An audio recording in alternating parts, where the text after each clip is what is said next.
All right, so all that I did in order to fix it was I selected every single one, holding down shift the whole time. So I held down shift, clicked on each title,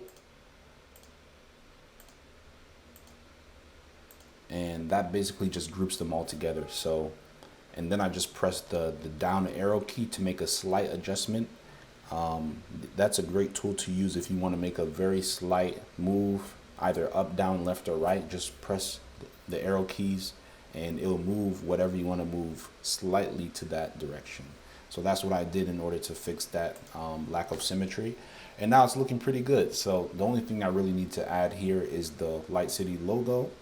I usually try and keep it in one of the corners, either the left or right. So I'm going to put it right here in this little gap here. So go to File, Place, find the Light City logo,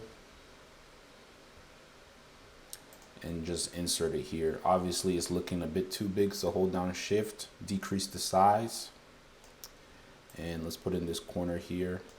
I think I can make it a little bit more small. Yeah, that's looking pretty good to me.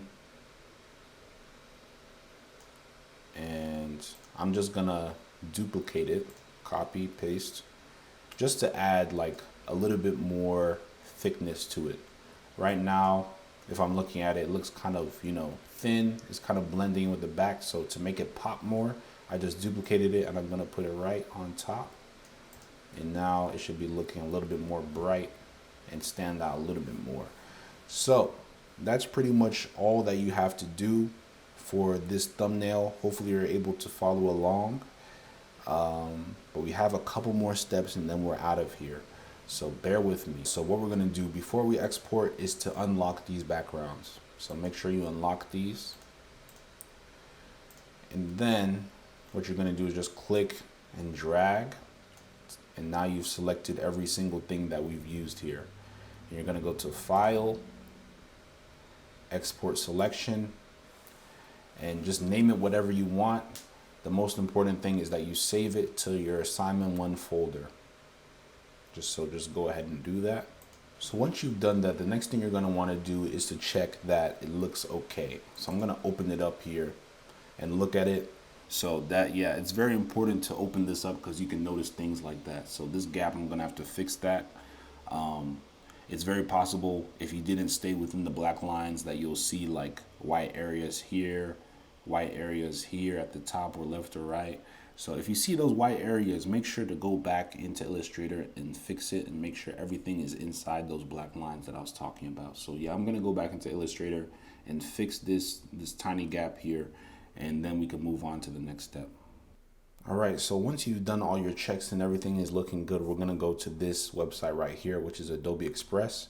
If you get to this link should be in the assignment 1 document. So just go ahead and open this up now. And yeah, if you're not logged into an Adobe account, when you open the link, just use the Light City Adobe account information that I provided you with and log in once again. And just go to upload photo. We're gonna import our thumbnail and we're gonna switch it to YouTube and select the thumbnail and press download. So now it's gonna go to your downloads, and I want you to take it from your downloads, and before you actually move it, just change the name to Downsized and then take it to your assignment 1 folder. Now the purpose of downsizing it was because we want to have the highest quality possible for our thumbnail. So I don't know if this will make sense, but we first made the thumbnail in 1920 by 1080, but the dimensions that YouTube uses is 1280 by 720. So we made our thumbnail in 1920 by 1080, and then we downsize it so we can take that quality from the higher resolution and bring it into the one that actually fits YouTube's parameters. So that's why we downsized it. The next thing you're gonna do is go to the next link in your document, which should be thumbs up. So open up thumbs up, and this will allow us to see what our thumbnail will look like on YouTube before we actually upload it. So click here, import your thumbnail, and then when you look down, you'll see what it will look like on YouTube. So I think it looks pretty good. You can even add a title. So this is a potential title for the video. So when you look down here, you'll see what it looks like. So I think it looks pretty good. You can look at it, how it looked like on a phone, how it looked like on a laptop. Yeah, this is a great website to use to just see how it looks. Yeah, so this is the final place to check how your thumbnail looks. And once you're satisfied with everything, you don't feel like you need to make any more changes to your thumbnail, any tiny adjustments. The next thing to do will just go back to the Google Drive folder and just upload your thumbnail here. And that's it, man.